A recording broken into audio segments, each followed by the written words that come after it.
Hello, welcome back. This is Coach Jeff Mills, your host on The Elephant in the Room. I'm back at it again, driving on my way to work, and just sharing another message about being offended. This message is entitled Speaking the Truth in Love. It's actually part 3 of the Offended series. This is a point that needs to be driven home, and it applies to all of us, men and women, married, single, separated, divorced, whatever whatever area of life you find yourself in. Truth applies. Truth is the language that we all need to communicate and to be communicated with. No one likes to be lied to. No one likes to be deceived. No one likes to be deceived. And so in the New Testament epistle of Ephesians, chapter 4, verse 15, Paul states this instruction.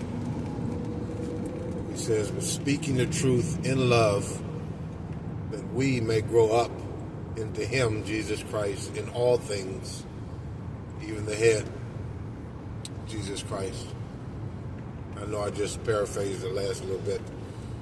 But speaking the truth in love means that we are being honest, we're being truthful, we're being sincere.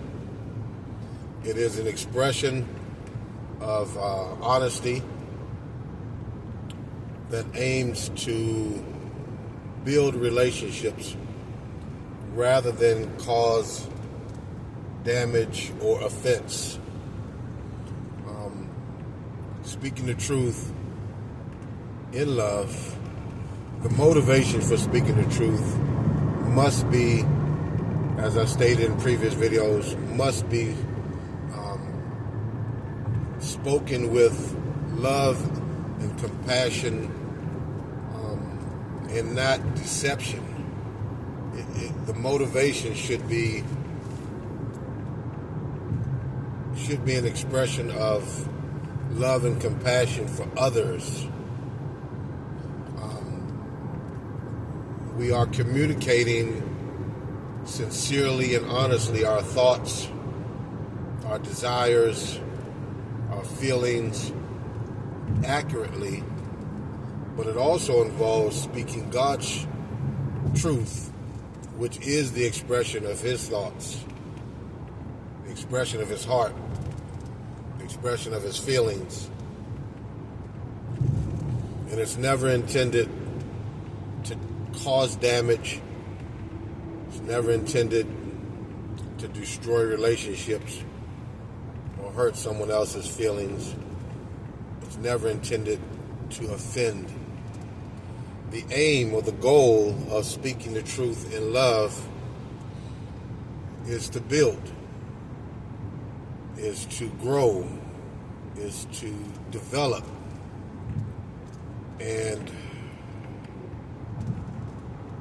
there are difficulties that we all face when speaking the truth in love, because others are not, at times, not ready to receive truth.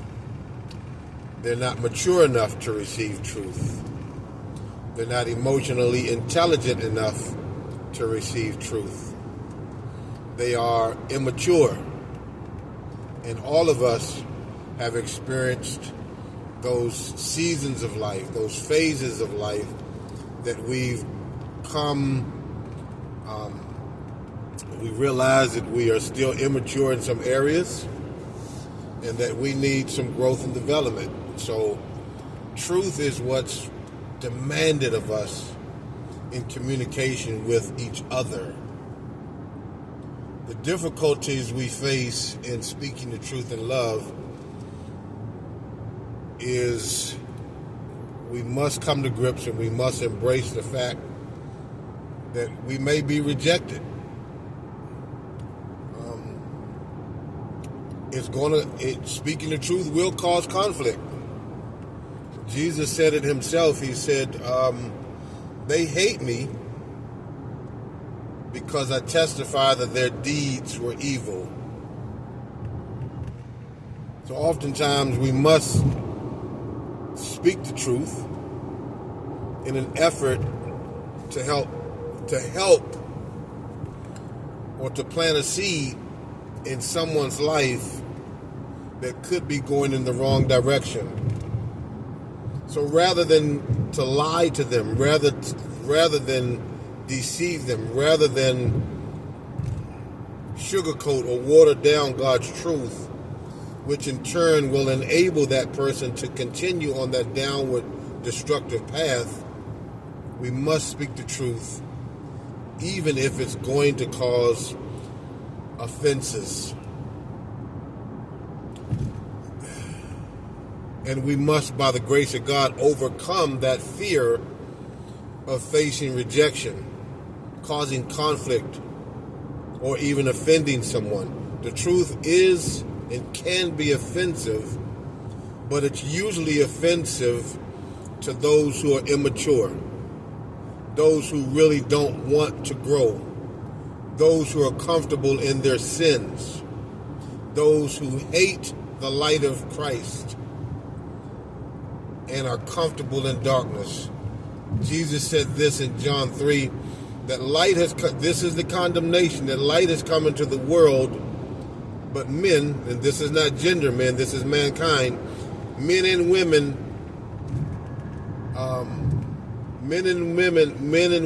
love darkness. They hate light. And so whenever someone is offended by the truth that you spoken in love, you spoken with kindness, you spoke with compassion, you spoke with humility and gentleness, with the intent to build and not destroy. You spoke the truth with no deception, with no lies, and they were offended. That person was offended because they chose to remain in the state that they're in, which is sin. So we're not to rescue, we're not to jump into the mud, we're not to join them in their sin. We are to let them remain offended because that's their choice. They have a free will to choose. But they're totally missing the point of the benefit of speaking the truth, because speaking the truth builds. That's why it says Ephesians 4:15 that we may grow up. May implies that you have a choice in the matter. You can choose to remain stagnant and immature, or you can choose to face this challenge, the ugly truth about yourself, your behavior, your character, or your lack of character, and receive this truth. And the truth as we know it, according to John 8:32, the truth will set us free from the bondages of sin. And the fact that people choose to be offended proves that they're comfortable in their sin. And sad to say, consequently, some relationships are now off the table and ended. Hence, they chose to be offended. They chose to be off-ended. Brothers and sisters, that's my time. Thank you for yours, and as always, remember, Jesus Christ is Lord. He's Lord over all right? God bless you. Stay tuned. I'll see you real soon. Take care.